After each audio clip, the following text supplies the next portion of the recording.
Globalement, un campus cyber, ça sert à trois choses et trois leviers qui, je pense, sont partagés par tout le monde. Un, augmenter le niveau de cybersécurité globale du territoire et de ses acteurs. Deux, structurer, développer une filière et un écosystème de la cybersécurité. Et trois, travailler sur le principal goulot d'étranglement de la filière que sont les talents, les ressources humaines et les expertises. Bienvenue dans le monde de la cyber. Je m'appelle Leslie Fornero et je travaille dans la cybersécurité. Avec ce podcast, je vous emmène à la découverte de ce monde à la fois merveilleux et terrifiant.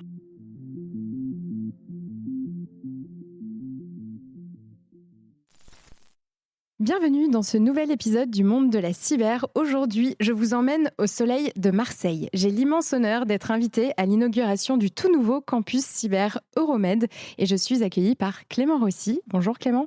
Bonjour Leslie. Alors déjà, merci pour l'invitation. Tu es délégué général de ce nouveau lieu totem, comme on dit, de la cybersécurité, donc à Marseille. Est-ce que tu peux nous parler du projet et pourquoi est-ce que c'était important d'avoir un campus cyber sur ce territoire ? Oui, bien sûr. Bon, déjà, un petit peu d'historique, c'est de par mes précédentes fonctions, j'avais participé au groupe de travail et à la préfiguration du campus cyber au niveau national. Donc, ce sont des enjeux que je connaissais. C'est un projet qui m'était familier. D'autre part, étant un régional de l'étape, travaillant depuis un peu plus d'une dizaine d'années dans la cybersécurité, il m'apparaissait important d'œuvrer et de regarder ce qui se passait aussi dans cette région qui était assez pauvre, en tout cas peu visible sur tous les sujets cybersécurité, enfin au niveau de la filière et de l'écosystème. Il y avait globalement deux entreprises qui sont emblématiques du Sud, Egeri à Toulon et Mailing Black à Marseille. Mmh. À côté, il y avait des industriels, je pense à Naval Group notamment, et sorti de cet écosystème-là, pendant des années, il y avait assez peu de choses. Donc j'ai travaillé pendant plus d'une dizaine d'années sur le FIC, où finalement, et c'est là où une sorte d'ironie, ou en tout cas de clin d'œil, le FIC, au départ, quand il a été créé, repris en 2013, avec le général Watin-Augouard, c'était finalement de pouvoir accélérer la filière, de pouvoir développer les liens marché entre une offre d'un côté et une demande de l'autre, de servir de rayonnement et d'accélérer la cyber au niveau européen et international. Bref, ça fait écho fortement à des enjeux qui sont les enjeux d'un campus cyber. C'est juste le format qui est différent d'un événement sur 3 jours. Et bien aujourd'hui, on se retrouve avec un lieu tout au long de l'année à animer sur un territoire. L'autre point, c'est qu'on est sur un territoire, et je pense que d'aucuns auront l'occasion de le développer, mais qui est un peu unique, parce que Marseille, c'est un peu différent. C'est une ville qui a 3000 ans. C'est un carrefour et une porte entre nord et sud au milieu de la Méditerranée. C'est un port. C'est un bassin industriel absolument conséquent. C'est une terre, et ça, je le savais, mais je l'ai découvert, c'est une terre de numérique, d'infrastructures numériques, data center, câbles, ça a été dit, mais aussi de personnes d'expertise et de compétences, avec une histoire pareille, notamment sur tout ce qui est électronique, carte à puce, juste à côté à Gemnos, c'est donc le berceau de la carte à puce. Bref, il y avait un terreau et un écosystème qui était là, qui doit se transformer avec des enjeux qui sont aujourd'hui différents, et c'est la manière dont on souhaite aborder les choses. Donc un écosystème numérique qui s'est beaucoup développé là sur le territoire Aix-Marseille. Donc l'enjeu maintenant, c'est sécuriser un peu tout ce développement de la numérisation. Ça se développe à une vitesse et finalement, tous les acteurs se trouvent assez vulnérables face aux nouveaux enjeux du numérique. Il se passe beaucoup de choses en ce moment sur la cyber à tous les niveaux. Et quel sera l'objectif de ce campus cyber-là ? Chaque campus cyber a son ADN propre. Quel va être son rôle et c'est quoi le business model du campus cyber ? Globalement, un campus cyber, ça sert à trois choses et trois leviers qui, je pense, sont partagés par tout le monde. Un, augmenter le niveau de cybersécurité globale du territoire et de ses acteurs. Deux, structurer, développer une filière et un écosystème de la cybersécurité. Et trois, travailler sur le principal goulot d'étranglement de la filière que sont les talents, les ressources humaines et les expertises. Justement, on va parler. Tu recrutes une équipe, même toi, pour t'appuyer dans son travail au campus cyber ? Absolument. Donc là, tu cherches des talents de quel profil? C'est quel type de profil Alors, cyber? on va chercher, donc on est nous aussi finalement une start-up, Ouais. donc on a plein de chantiers. On a dans la gestion de nos opérations des gens pour pouvoir animer des réseaux ou de communautés d'adhérents ou de partenaires, des gens pour pouvoir dérouler une programmation événementielle qui va être riche parce que le campus doit être un lieu de vie et pour le faire vivre, il faut animer ces communautés et rassembler, faire venir les gens dedans, donc avec une dimension événementielle qui va être évidemment être forte. Ensuite, on aura des rôles autour de l'accompagnement des structures, donc plutôt une vision qui est cybersécurité opérationnelle pour pouvoir orienter.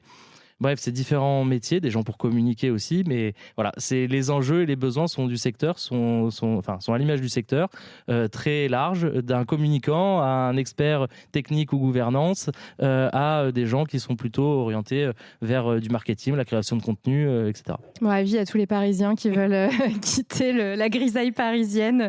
Marseille recrute. On croit toujours que tout est centralisé à Paris, mais ça y est. Alors, c'est-à-dire qu'on va pouvoir travailler dans le sud de la France en travaillant dans la cyber.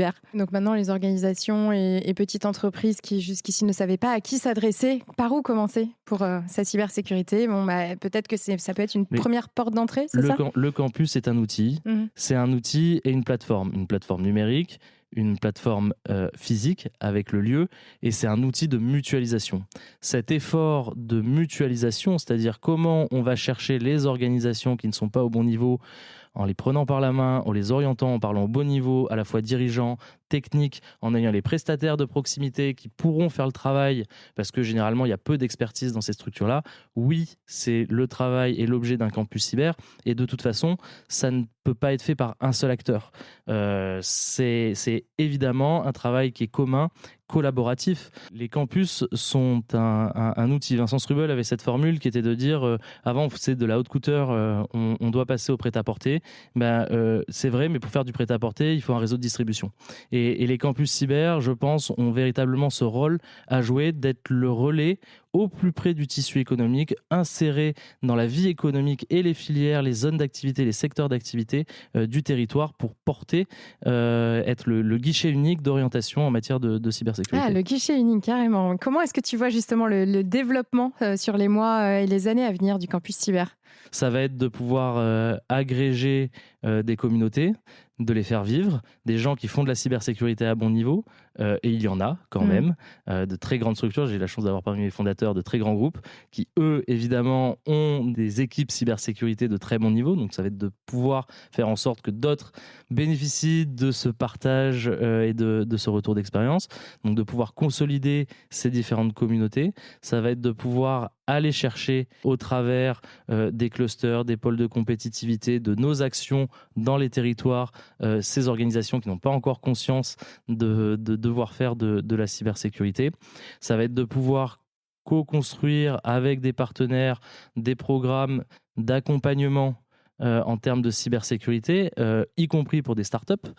Et puis de pouvoir essayer de travailler de manière collective sur aider à l'accompagnement de startups de cybersécurité sur des technologies ou des secteurs, des verticales métiers qui sont aujourd'hui peu ou pas adressés. Est-ce que tu penses que ça peut jouer sur l'attractivité du territoire maintenant de se dire je sais que vers Aix-Marseille, il y a un campus cyber, il y a un CCIRT, si je monte une entreprise là-bas, j'ai moins de risques sur le côté cyber, donc je préfère choisir ce territoire pour mon entreprise qu'un autre, par exemple? La réponse est oui, mais de deux manières qui sont distinctes. Un, c'est un élément de performance et de compétitivité parce que globalement, c'est une diminution d'un risque systémique. Si on a 15, 20, 30, 40 entreprises d'un même territoire PME qui tombent, ça devient un vrai enjeu économique, politique du territoire. Donc évidemment, là-dessus, c'est un élément de performance. Mais c'est aussi un élément d'attractivité, bien sûr, parce que quand aujourd'hui, mais plutôt pour des grands groupes, qui veulent s'implanter ou qui veulent développer des activités sur place parce que la proximité d'infrastructures techniques, on parlait des câbles sous-marins, mais évidemment de tout ce qui est hébergement de données, de pouvoir avoir sur ces premières briques, ces bases d'infrastructures, les compétences à disposition en termes d'applications, que ce soit cybersécurité, IA ou des logiciels ou des solutions métiers, oui, évidemment. Écoute, merci Clément. Je pense qu'après avoir écouté cet épisode, on aura tous envie de venir s'installer à Marseille. C'est le but, vous êtes les bienvenus. En tout cas, l'épisode est lancé. Merci beaucoup pour cette introduction. À l'origine des campus cyber régionaux, il y a le campus cyber national situé à La Défense qui a été inauguré, il me semble, en février 2022 et qui a pour vocation de rassembler les principaux acteurs nationaux et internationaux du domaine. Et j'ai l'immense plaisir d'accueillir son président, Michel Vandenberg. Bonjour Michel. Bonjour. Vous êtes donc le président du campus cyber national, ce que je disais, et des campus cyber régionaux, d'après ce que j'ai compris. Pourquoi est-ce que c'est important de développer tous ces campus cyber aujourd'hui ? Déjà parce que les cyberattaques ne s'arrêtent pas en région parisienne. Effectivement, on voit que l'ensemble des entreprises sont touchées, quel que soit leur emplacement dans le territoire. Et puis, on parlait de pouvoir former de plus en plus d'experts en cybersécurité. On ne va pas les former qu'à Paris. Combien il y a de campus cyber qui existent aujourd'hui ? Donc là, c'est le 6e qui a été labellisé. Donc en fait, il n'y a pas de notion de hiérarchie entre le campus national et les campus territoriaux. Par contre, on a une marque, cette marque Campus Cyber, auquel on tient. Et ce qu'on demande, c'est que quand une région souhaite monter un campus et utiliser la marque Campus Cyber, qu'elle respecte notre charte et que ce soit dans le même état d'esprit que ce qui a été fait pour le campus national, en ayant ces 4 grands piliers aujourd'hui qui soient portés dans leur action, qui sont donc de former, d'opérer, de faire briller les entreprises, et puis de préparer un peu l'avenir et de servir un peu les entreprises locales.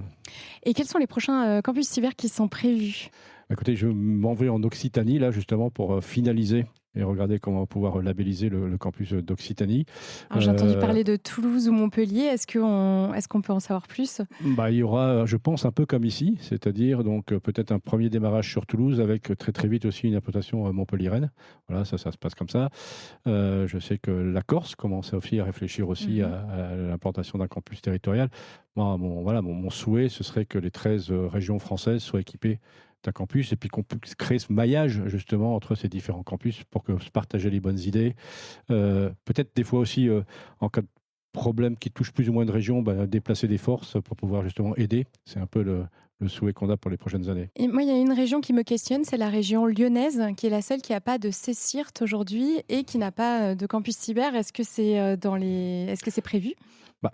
Oui, je pense qu'ils commencent à y réfléchir. Au début, on a déjà un grand campus du numérique qui est basé dans la ville de Lyon. Donc on s'est dit, peut-être se sont dit, on a déjà du numérique, pourquoi faire quelque chose de spécifique à la cybersécurité ? Je pense que c'est en train de changer et je pense qu'il n'y a pas de raison qu'il n'y ait pas un campus dans la région Rhône-Alpes. Ça bouge beaucoup en cybersécurité aujourd'hui en France. Est-ce qu'on mesure déjà les impacts positifs des campus cyber qui ont été créés, notamment le campus cyber national ou celui de Lille ?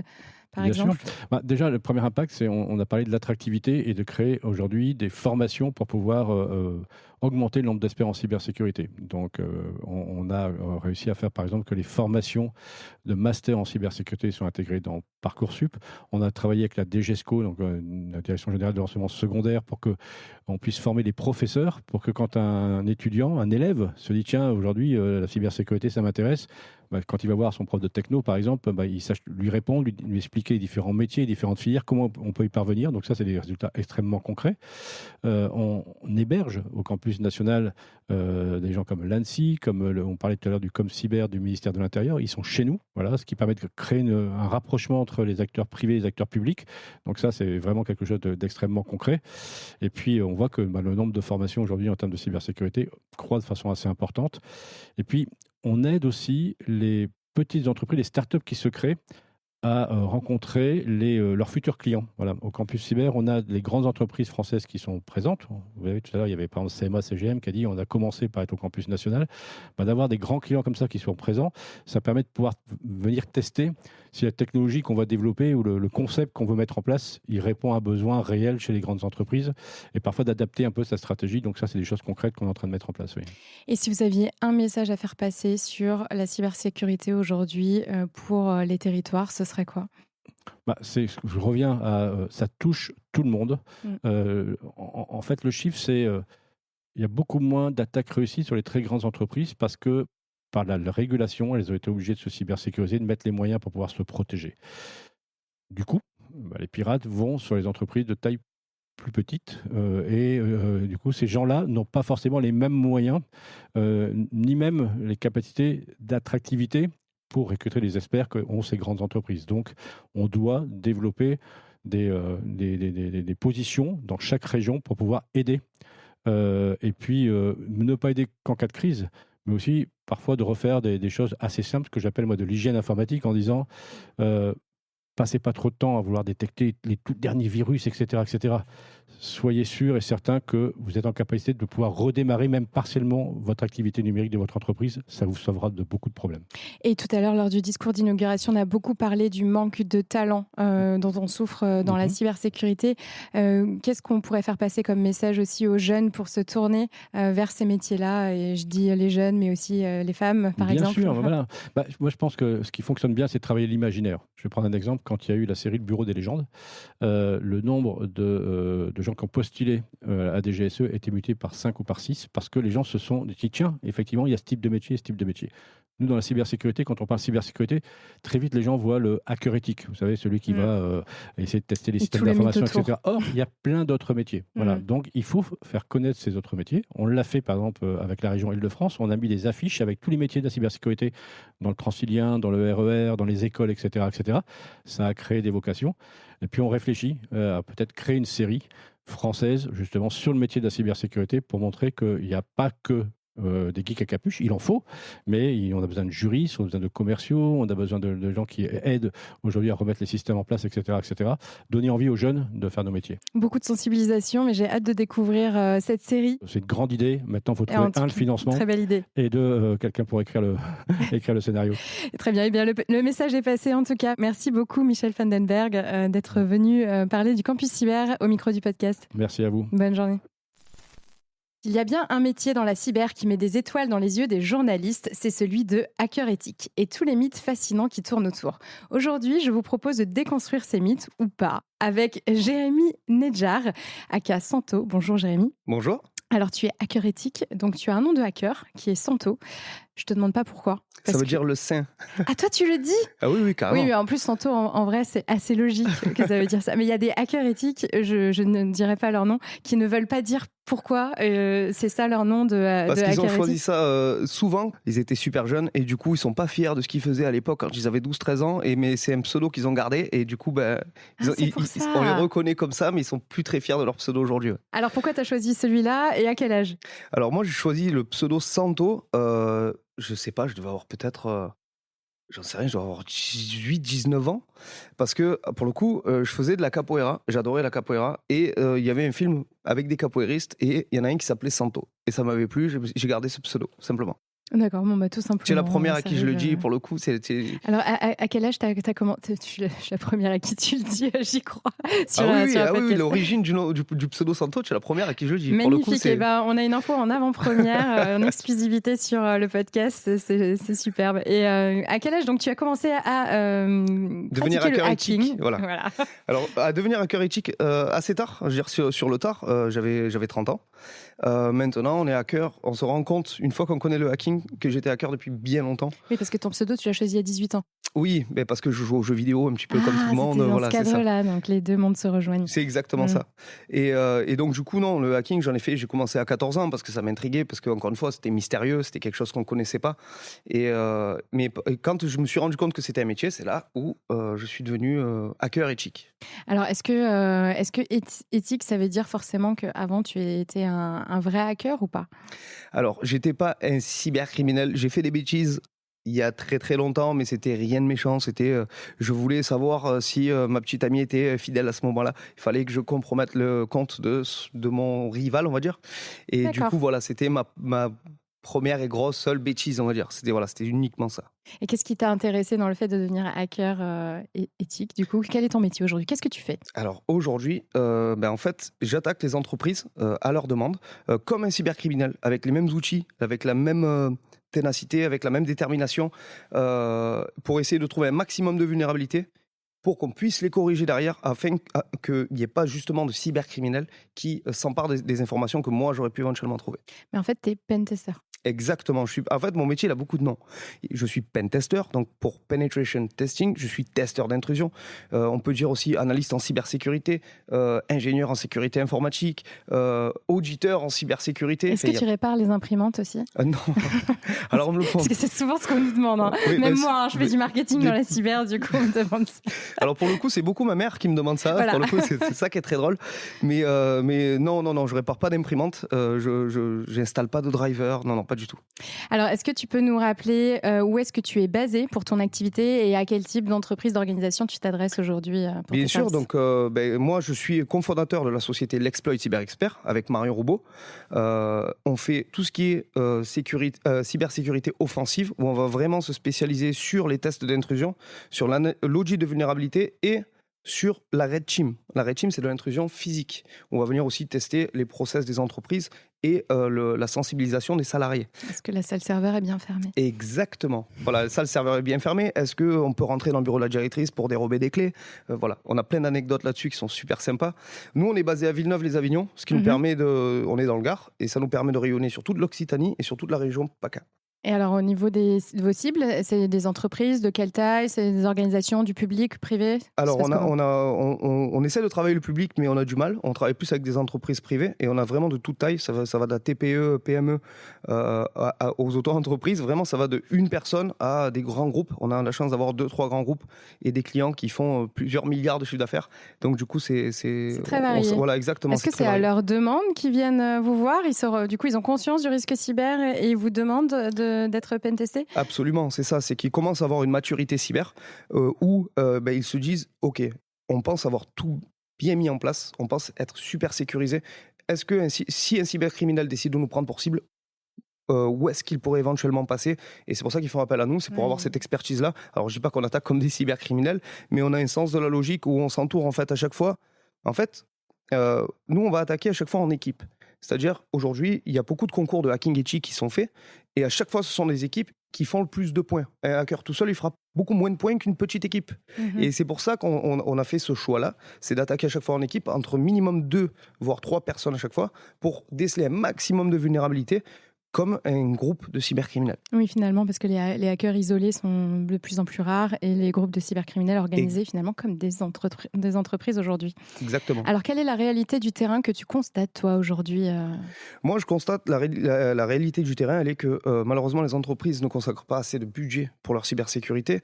Les DSI en souffrent parce qu'ils essayent de faire avancer les choses et de mettre en place des vrais protocoles de cyber, mais les budgets ne suivent pas forcément derrière. Et pourtant, ils font appel à vous pour... Et pourtant, ils font appel à nous. Alors souvent, les DSI font appel à nous pour dire montre-moi qu'on est vulnérable. Pour prouver au DG de l'entreprise finalement qu'ils ont besoin de plus de budget pour se cybersécuriser. C'est exactement ça. Et voilà, c'est exactement ça. Alors au début, ils nous regardent un petit peu d'un œil en disant bon, on a besoin de prouver au patron qu'on est sécure. Et par contre, quand on arrive avec un rapport où il y a une douzaine de vulnérabilités entre hautes et critiques, là, ils se disent ah ouais, ok, on a quand même bien fait de les faire venir parce que du coup, on peut éventuellement parer à des vulnérabilités qui sont graves. Donc pour toi, la situation, là, elle est critique, elle est ouais, je pense qu'il n'y a personne qui est à jour. Pour le coup, il n'y a personne qui est ultra sécurisé et justement, on œuvre dans ce sens-là. Tu ne faut pas trop le dire, peut-être qu'il y a des attaquants qui nous écoutent. Il y a peut-être des attaquants qui nous écoutent, mais ils le savent oui. aussi, ils le savent aussi bien que nous. On a la chance, de plus en plus d'entreprises font appel à des programmes de bug bounty, où justement, ils ouvrent leur périmètre à des hackers éthiques pour tester la vulnérabilité en permanence H24, parce que le crime ne s'arrête jamais, ça on le sait bien, et que c'est pas du lundi au vendredi qu'ils vont attaquer, ça va tout le temps, jour et nuit. C'est souvent le dimanche d'ailleurs. C'est souvent le dimanche ou une veille de vacances, jour férié, voilà, c'est exactement ça. Et donc du coup, il y a une maturité qui commence à se mettre en place, mais malgré on va dire la bonne volonté des entreprises à se sécuriser, elles se rendent compte que ce qu'elles ont mis en place il y a 2 ans en arrière, c'est déjà obsolète et c'est déjà des risques considérables, quoi.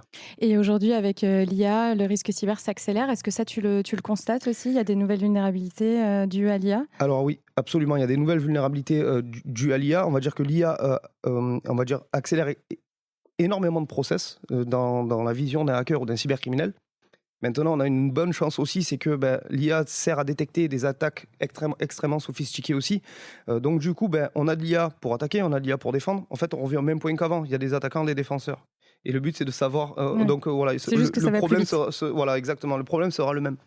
Est-ce que tu trouves qu'il manque des acteurs de la cybersécurité sur ton territoire ?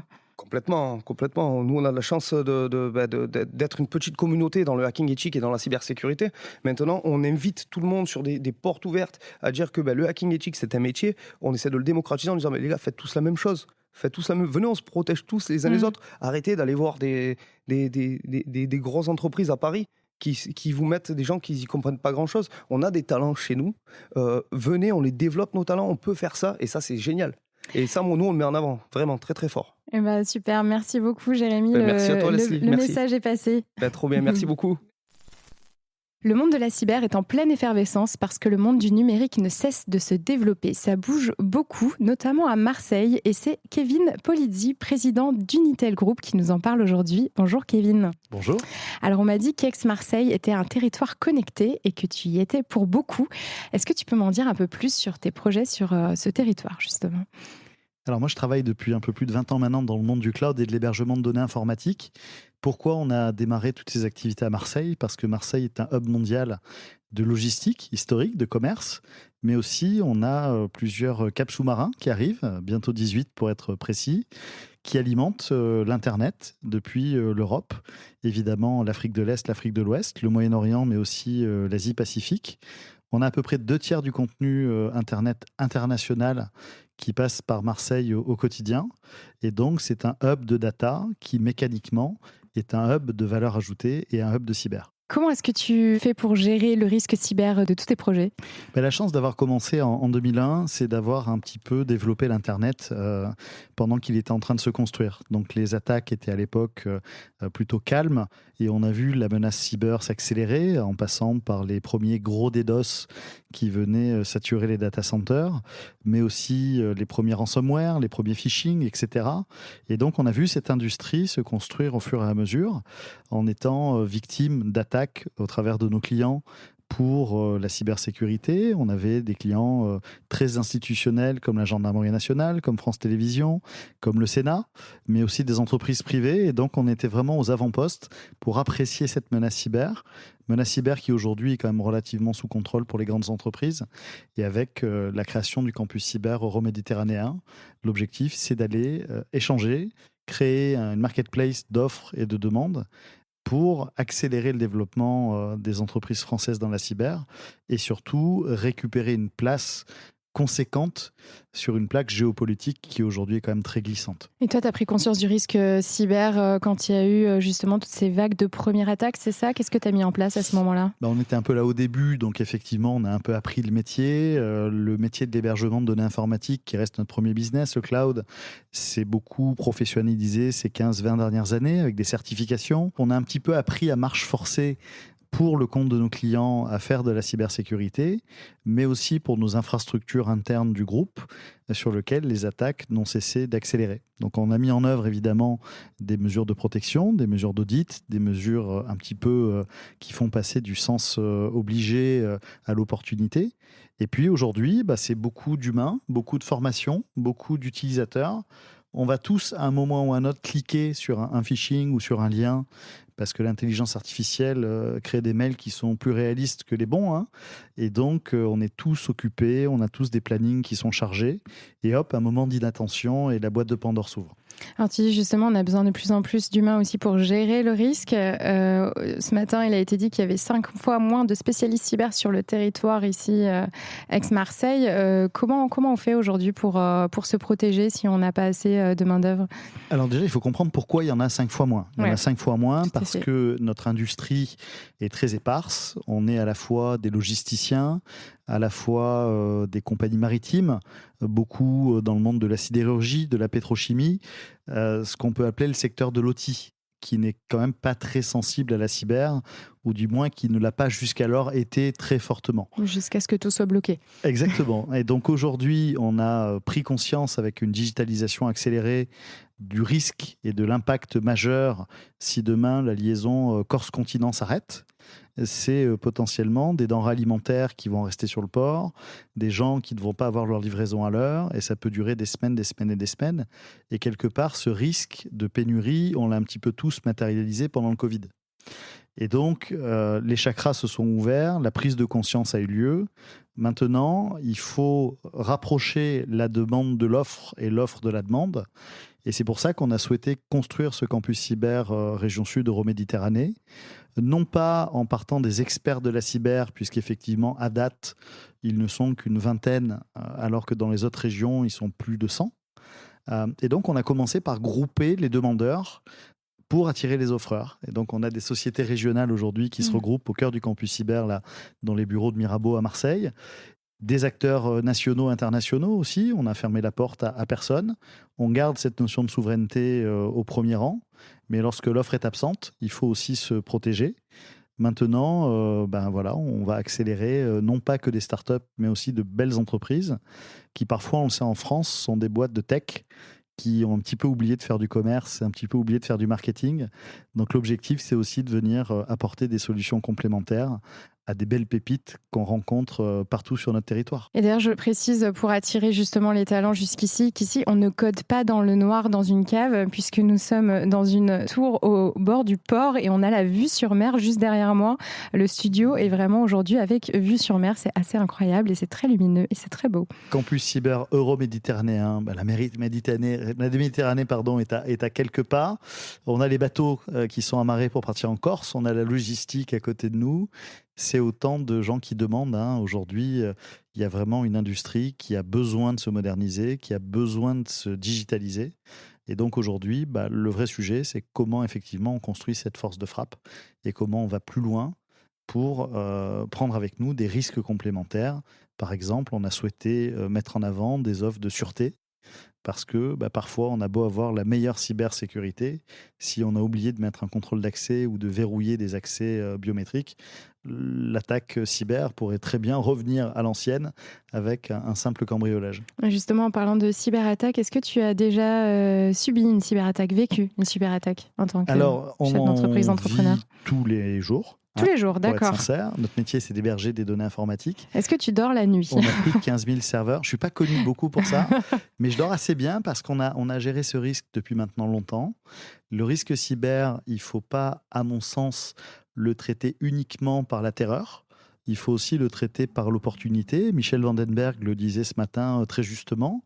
Lorsqu'on a un ransomware qui vous demande quelques millions d'euros et finalement on finit par demander une rançon qui devient payable, parfois il faut savoir faire amende honorable, comprendre qu'on s'est fait verrouler et repartir de plus belle. En fonction de la taille d'une entreprise, du secteur d'activité d'une entreprise, on ne va pas mettre en place les mêmes dispositifs de cybersécurité. On n'a simplement pas les mêmes besoins, donc on ne peut pas s'attendre à une réponse générique, une approche commerciale générique ou un prix qui est le plus souvent inadapté. Ça me fait toujours penser à l'anecdote du garagiste qui, lorsque vous avez besoin de faire une vidange, vous propose habilement de changer votre moteur. Là, on a besoin d'apporter la juste réponse, de garantir aussi la qualité du fournisseur. Et donc, le campus cyber, je pense qu'il doit prendre son rôle de tiers de confiance et son rôle de validation. Maintenant, il y a différents territoires. On a eu aujourd'hui avec nous nos amis de Bretagne. On a eu notre ami de Hauts-de-France. On a aussi nos amis lyonnais qui étaient là aujourd'hui. On a une histoire commune à construire et je pense que la valeur ajoutée de ces campus va notamment être visible au travers de la plateforme numérique ARES, qu'on a développé spécifiquement pour le campus cyber région sud Euromède, ares.campuscyber-regionsud.fr.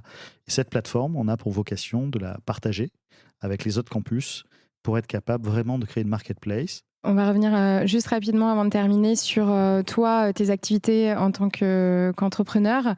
Est-ce que le risque systémique, c'est quelque chose qui te fait peur, étant donné toute la donnée que tu gères aujourd'hui dans tes data centers ? Alors, quand on est entrepreneur, il est urgent de n'avoir peur de rien. Sinon, on s'arrête très vite. Et donc, on a, nous, différentes activités. Dans le groupe, on a une centaine de filiales aujourd'hui, ce qui est quand même assez important à gérer. On a choisi une organisation totalement atypique, puisque chaque filiale est en fait sa business unit qui fabrique son propre métier. Mais elles ont par contre des outils numériques communs, un système d'information, un back-office qui a été développé 100% homemade, qui nous permet justement d'avoir la main sur les grands enjeux d'hébergement, les grands enjeux de cyber, les grands enjeux d'interconnexion. Pour plus de sérénité, est-ce que tu as souscrit une assurance cyber ? Alors oui, depuis longtemps.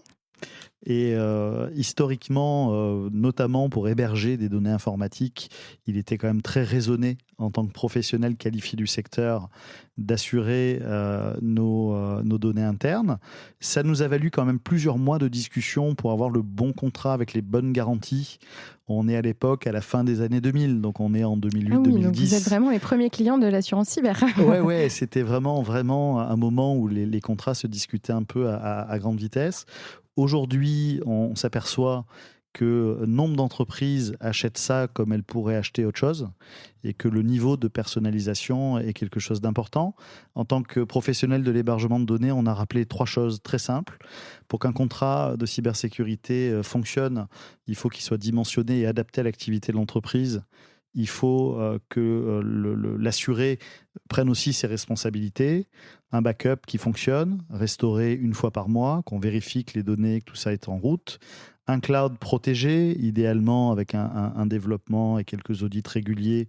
Tout ça peut être très léger, très automatisé. Il ne faut pas voir ça comme quelque chose de coûteux. Et enfin, une relation bilatérale. Est-ce que pour toi, aujourd'hui, le risque cyber est aussi important que le risque incendie, par exemple, pour un data center? C'est une vraie question. Alors, j'espère que le risque cyber est plus important que le risque incendie, pour la simple et bonne raison que le risque cyber a une chance d'occurrence plus fréquente que le risque d'incendie. On a connu des data centers qui brûlent récemment. On ne peut pas dire quand même qu'ils défraient la chronique pour être au quotidien sous les flammes. C'est la maintenance prédictive, c'est l'industrie 4.0, c'est aussi le niveau de système de secours et d'architecture, le niveau de maintenance qui font que les data centers prennent quand même très rarement feu. Maintenant, on n'est jamais à l'abri d'un dysfonctionnement, une batterie qui va très vite prendre feu. Et si le sujet est mal identifié ou si l'équipe n'est pas entraînée à couper réellement l'électricité, alors l'incendie va se propager. Et c'est ce qui s'est passé il y a quelques années chez un hébergeur très célèbre. Oui, en tout cas, on retient de cette discussion que le risque cyber reste le risque numéro 1 et qu'il y a urgence aujourd'hui à s'en préoccuper. Il y a 1000 fois plus de chances de se faire pirater que de prendre feu. Merci beaucoup, c'est le mot de la fin. Merci. Kevin Polizzi d'être passé sur le podcast aujourd'hui. C'est la fin de cet épisode sur le risque cyber de la région Sud, enregistré dans le cadre de l'inauguration du campus cyber Euromed à Marseille. Un grand merci à Clément Rossi pour l'invitation et à ses équipes pour l'organisation. Longue vie au campus cyber et je vous dis à très vite dans le monde de la cyber. Merci à tous d'avoir suivi cet épisode du monde de la cyber. Si vous êtes arrivés jusqu'ici, c'est que vous commencez à bien accrocher à ce podcast. Alors si vous voulez découvrir les coulisses et être au courant de toutes les actus, je vous donne rendez-vous sur notre compte Instagram, le monde de la cyber. Et n'hésitez pas aussi à vous abonner au podcast et à me laisser un petit commentaire sur Spotify ou Apple Podcast. Ça m'aide beaucoup à faire grandir le projet et ça me fait super plaisir de lire tous vos petits messages. Merci à vous et à très vite dans le monde de la cyber.